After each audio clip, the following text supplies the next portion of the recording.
네, 자존 체험 탐구 생활은 여러분들이 전시물을 통해 직접 과학적인 원리를 체험하실 수 있는 곳입니다.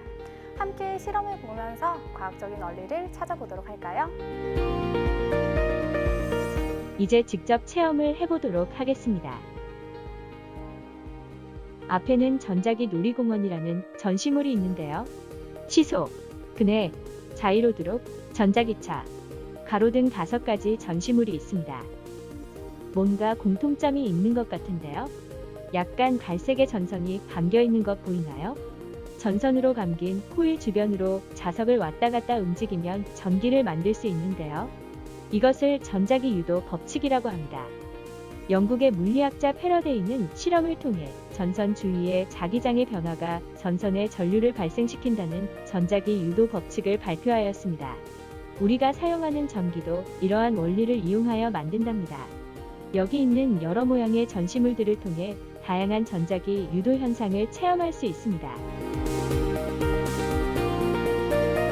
전기와 빛은 전자와 광자라는 아주 작은 알갱이들로 이루어져 있습니다. 두 종류의 알갱이들은 서로 다른 특성을 가지고 있는데요. 전기는 자석에 반응하지만 빛은 자석에 반응하지 않습니다. 이러한 반응을 눈으로 볼 수 있는데요. 안쪽에 보면 유리관이 보이죠? 안에 있는 공기를 거의 빼서 진공 상태로 만든 크록스관입니다. 그래서 전기와 빛이 어떤 차이가 있는지 알아볼 수 있습니다. 전기의 경우 자석에 반응하여 금속 풍차가 돌아가고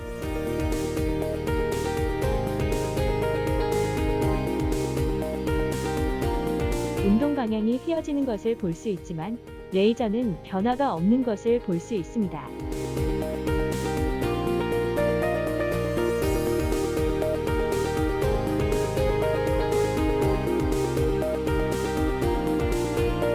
햇빛이 강할 때 피부에 바르는 게 있는데요. 네, 맞아요. 선크림 바르죠?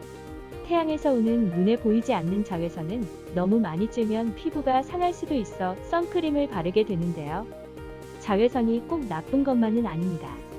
잘 이용하면 피부 질환도 치료하고 소독도 하며 위조 지폐를 구분하는 데도 사용하는데요. 이 눈에 보이지 않는 자외선을 이용하면 비밀 편지를 만들어 볼 수 있습니다. 형광 물질을 가지고 있는 펜을 종이에 쓰면 아무것도 보이지 않지만 자외선을 비추면 내가 쓴 글을 볼 수 있습니다.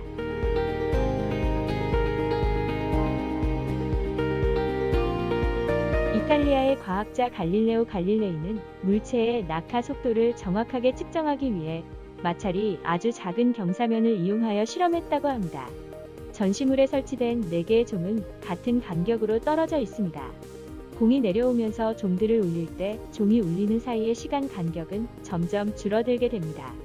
지구의 중력 때문에 경사면 아래로 구르는 공의 속도는 시간이 지남에 따라 더 빨라지게 되어 같은 거리를 더 빨리 통과하게 됩니다. 공이 움직이는 거리는 시간의 제곱에 비례하여 더 커지기 때문입니다. 뉴턴은 프리즘을 통해 태양빛을 여러 색깔의 빛으로 분리한 후 분리한 빛을 다시 분리하면 더 이상 분리되지 않는다는 것을 보여주었습니다. 태양빛이나 형광등 불빛에는 여러 파장의 빛이 섞여 있어 프리즘을 이용해 분리할 수 있지만 레이저는 특정 파장의 빛만을 방출하므로 프리즘에서 분리되지 않습니다. 또 뉴턴의 3가지 운동 법칙 중 3번째 법칙은 작용-반작용 법칙입니다.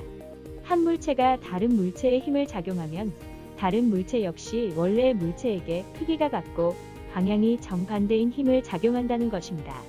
예를 들어 로켓은 연료를 아래쪽으로 강하게 분출함으로써 이에 대한 반작용을 받아 위쪽으로 운동하게 됩니다.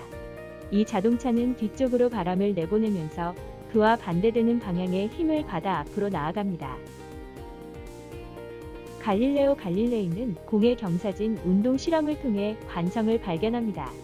관성은 외부의 힘이 작용하지 않을 때 정지해 있는 물체는 계속 정지해 있으려 하고 움직이던 물체는 계속 움직이려 하는 성질을 말합니다.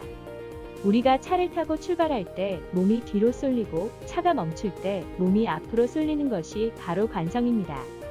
갈릴레이는 운동하던 물체가 멈추는 것은 마찰력 때문이라고 생각했고 마찰력이 작용하지 않는다면 힘이 작용하지 않아도 일단 움직인 물체는 계속 움직일 것이라고 생각했습니다. 마찰이 없는 경사진 곳에서 공은 처음 공이 놓인 높이까지 올라갑니다.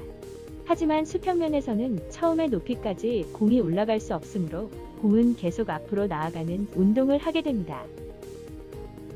당도는 용액 상태로 추출한 액체 내에 당이 얼마만큼 들어있는지 나타내서 전기 신호로 변환된 수치이며 브릭스 단위를 사용합니다. 당도의 측정은 해당 용량의 당 성분이 들어가면 비중과 굴절률이 증가하게 되는데 이 값을 측정하여 당도의 정도를 확인할 수 있습니다.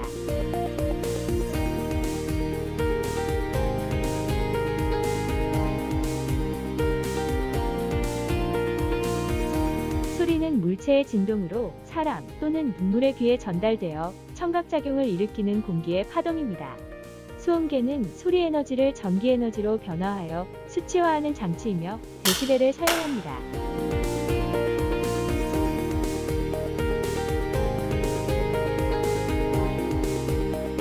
전자저울은 스트레인 게이지에 측정된 무게가 전기 신호로 변환되어 지시되는 저울입니다. 스트레인 게이지는 무게를 감지하는 센서로서 무거운 물체가 올라가면 저항값이 변하게 되고 이를 디지털 숫자로 변환해 표시하는 역할을 합니다. 레이저 방식의 거리 측정기기는 망원경을 통해 목표 지점을 확인하고 버튼을 누르면 레이저를 발사하고 반사되어 돌아오는 시간을 계산하여 수치화하는 장치입니다.